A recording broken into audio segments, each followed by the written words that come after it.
Right now, roughly 1 million people are airborne. They're reading, sleeping, watching movies, complaining about legroom.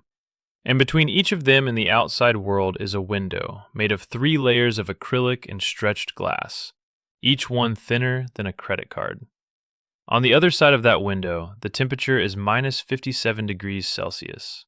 The air pressure is a quarter of what it is on the ground, and the wind is moving at 900 kilometers per hour.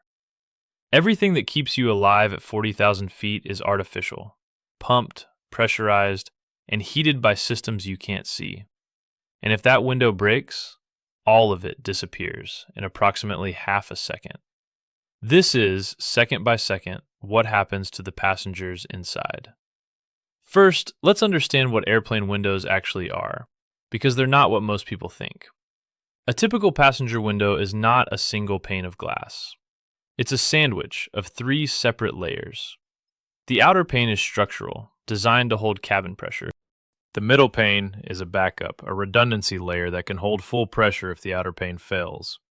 The inner pane, the one you can touch, is purely cosmetic, a scratch guard to keep passengers from damaging the real window. And that tiny hole at the bottom of the middle pane that you may have noticed? It's not a defect. It's an engineering feature called a breather hole, designed to equalize pressure between the outer and middle panes, so that the outer pane bears the full load during normal flight. Every detail is intentional. Every layer has a job. The system is built to survive losing one pane without consequence. The problem is when more than one layer fails at the same time. So, the window breaks.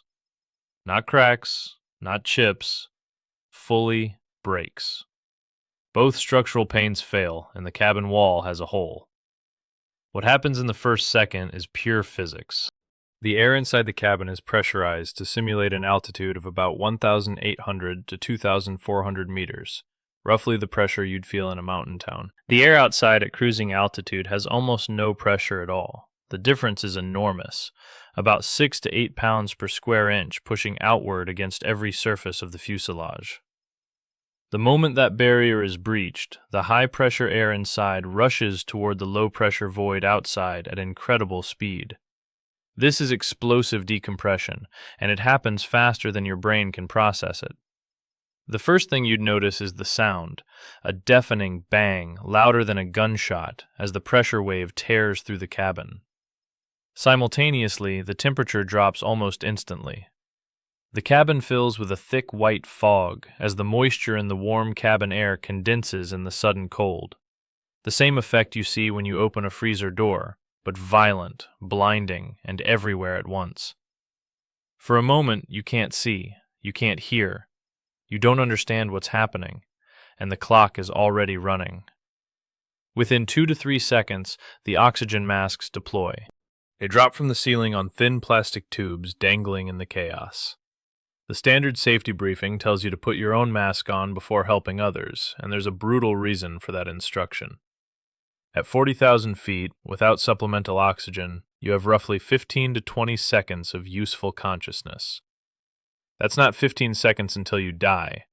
That's 15 seconds until your brain stops functioning well enough to perform a simple task like pulling a mask over your face.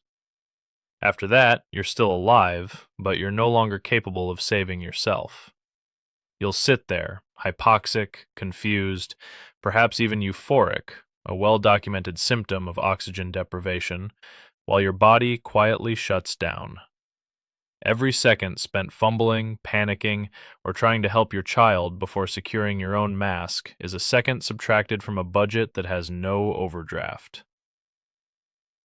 Now, let's talk about the hole itself. If the breach is small, a single passenger window, roughly 25 by 40 centimeters, the decompression is violent but manageable.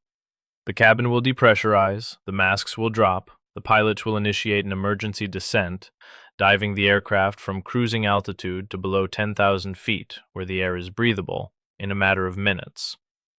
Passengers near the breach will feel extreme cold and wind. Loose objects, papers, magazines, phones, blankets, will be sucked toward the opening. But the structural integrity of the aircraft is not in danger. One missing window will not bring down a modern airliner. The fuselage is designed to tolerate a breach of that size. But if the breach is larger, or if the window failure triggers damage to the fuselage structure around it, the situation escalates dramatically. In 1988, an Aloha Airlines Boeing 737 lost an entire section of its upper fuselage roof during flight. A chunk of the cabin, roughly 5 meters long, simply peeled away at 24,000 feet, exposing the first-class section to open sky. One flight attendant was ejected from the aircraft and never found. The remaining passengers and crew survived only because the pilots executed an emergency landing within 13 minutes. The aircraft landed with blue sky visible where the ceiling used to be. The cause was metal fatigue, thousands of pressurization cycles that had weakened the fuselage over years of short island-hopping flights in the corrosive salt air of Hawaii. And then there is the specific nightmare of a passenger seated next to the breach. In 2018, on a Southwest Airlines flight, an engine failure sent shrapnel into the fuselage, shattering a passenger window. The woman seated next to that window was partially pulled through the opening by the pressure differential. Other passengers grabbed her and held on while the crew managed the emergency. She did not survive. The forces involved in even a small breach are enormous. The pressure difference between inside and outside creates a suction effect at the opening that can pull unsecured objects and people toward it with hundreds of pounds of force. A seatbelt is not a luxury in this scenario. It is the only reason you stay inside the aircraft. The pilots, meanwhile, are executing a procedure they've rehearsed hundreds of times in simulators. The moment cockpit instruments show a loss of cabin pressure, they put on their own oxygen masks, declare an emergency, and begin an emergency descent. This is not a gentle glide. The aircraft pitches nose down and descends at rates that can exceed 5,000 feet per minute, fast enough to pin you into your seat, fast enough to make your ears pop painfully, fast enough to reach breathable altitude in 3 to 5 minutes. The pilot's oxygen system is separate from the passengers and provides a longer supply because the pilots must remain conscious and functional long enough to save everyone on board. If they go hypoxic, the aircraft becomes a 200-ton unmanned projectile. There's a detail that most passengers don't know about those yellow masks dangling from the ceiling. They don't contain oxygen tanks. They contain chemical oxygen generators, small canisters that produce oxygen through a chemical reaction triggered when you pull the mask toward your face.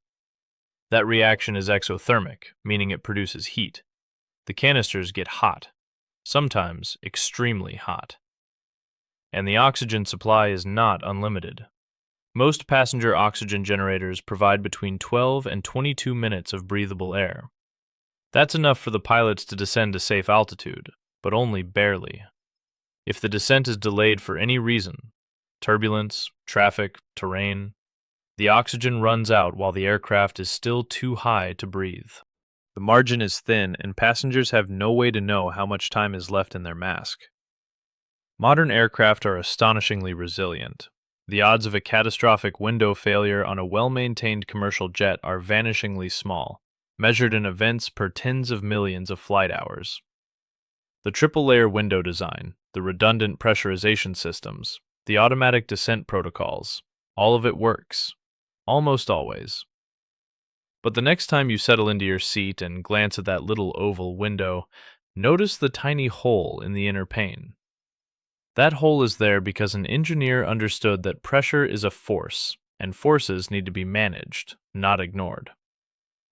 Every flight you've ever taken was a negotiation between the air that wants to keep you alive and the void that doesn't care either way.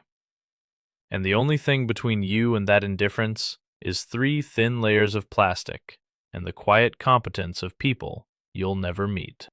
But broken windows aren't even the most unsettling scenario where humans find themselves trapped in a sealed environment with no way out.